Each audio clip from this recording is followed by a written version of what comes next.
সত্য কথাগুলি আমাদের বলার প্রয়োজন, দলের সাংগঠনিক কার্যক্রমকে ঠিক করার জন্য। আমাদের এই খেলাটি অত্যন্ত গুরুত্বপূর্ণ।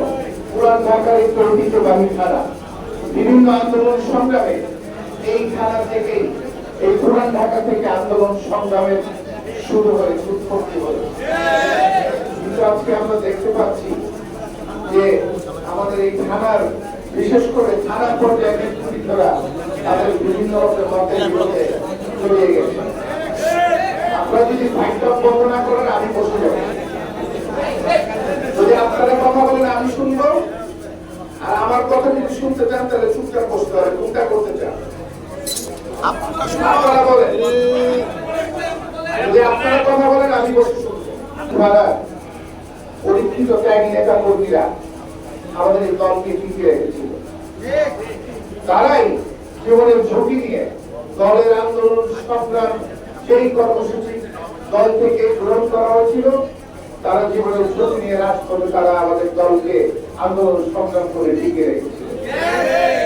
আমাদের বহু নেতা কর্মীরা এই খেলায় বারবার রাজপথ থেকে গ্রেফতার হয়ে জেলে গিয়েছে, জেল থেকে মুক্ত হয়ে আবার রাজপথে এসেছে, আবার তারা রাজপথ থেকে অ্যারেস্ট হয়ে জেলে গেছে। বারংবার তারা রাজপথ, জেল, জেল পথ, জেল থেকে রাজপথ, রাজপথ থেকে জেল, জেল থেকে রাজপথ।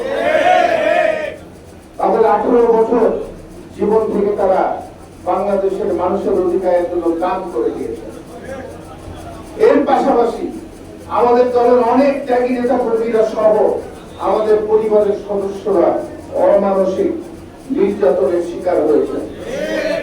আমাদের অনেক নেতা কর্মীরা তাদের ব্যবসা বাণিজ্য নিঃস্ব হয়ে গেছে, ধ্বংস হয়ে গেছে। আমাদের অনেক মেধাবী ছাত্রীরা, আমাদের দলের মেধাবী তরুণ নেতারা তাদের চাকরির বয়স হারিয়েছে। আজকে এই 18 বছর পরে আমাদের নেতা কর্মীরা কিন্তু এখনো পর্যন্ত কিছুই পায়নি। এটা কি সত্য না মিথ্যা? 18 বছর পরে আমরা বাংলাদেশের মানুষের এই ভোটাধিকার আদায়ের জন্য যে লড়াই সংগ্রাম করেছি, একটি অবাধ সুষ্ঠু নিরপেক্ষ নির্বাচন দেওয়ার জন্য ফ্যাসিবাদের রানী খুনি হাসিনাকে এইভাবে আমরা মোকাবেলা করেছি। আজকে তার পালিয়ে যাওয়ার পর কিছু জাতি একটি সুষ্ঠু নিরপেক্ষ নির্বাচনের অপেক্ষা না, এখনো পর্যন্ত কোনো নির্বাচন হয়নি।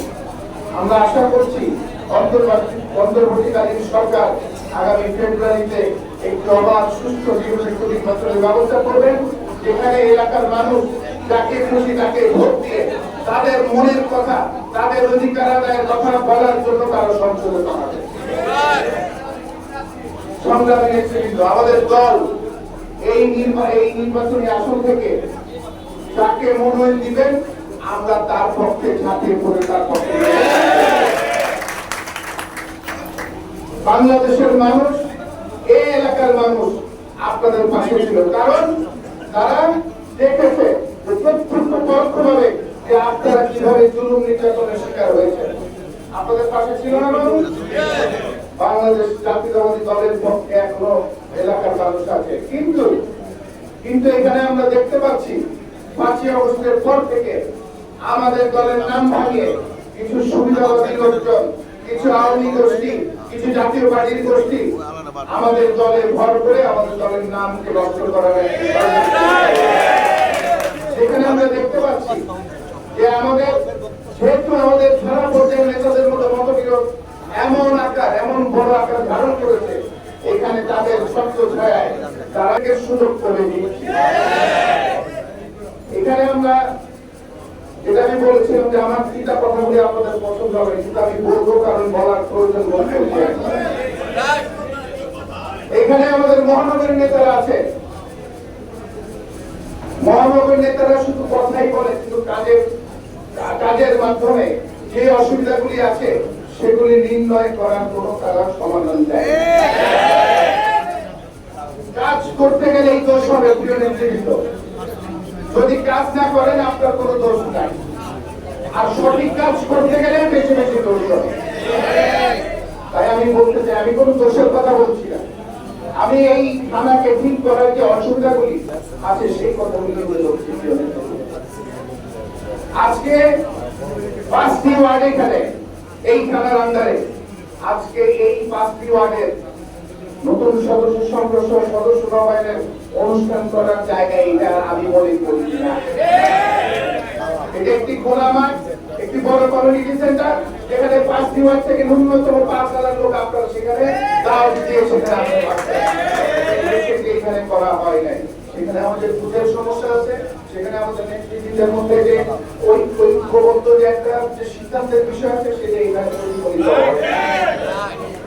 এখানে সবাই মাইক পেরামেন বড় বড় অভিযোগ করে, দেখা যাচ্ছে যে তারা অভিযোগ করে অমুকে আওয়ামী লীগ করতে অমুকে সুযোগ দিচ্ছে, অমুকে এটা করতে অমুকে, কিন্তু আপনারা আমাদের কাছে প্রমাণাদি সহ যেটা প্রমাণ করবে যে আপনার কথাটা সত্য, যে আমরা সত্যের উপরে ভিত্তি করে আমরা ব্যবস্থা করবো, সেটা আপনারা কেউই করেন। আমরা মাইক পেলে সবাই অভিযোগ করি, কিন্তু আমরা সমস্যার সমাধানে কেউ আগ্রহী নই। আমি বিশেষ করে আমি বলতে চাই যে আমি এবং আমার আহ্বায়ক জনাব রফিকুল আলম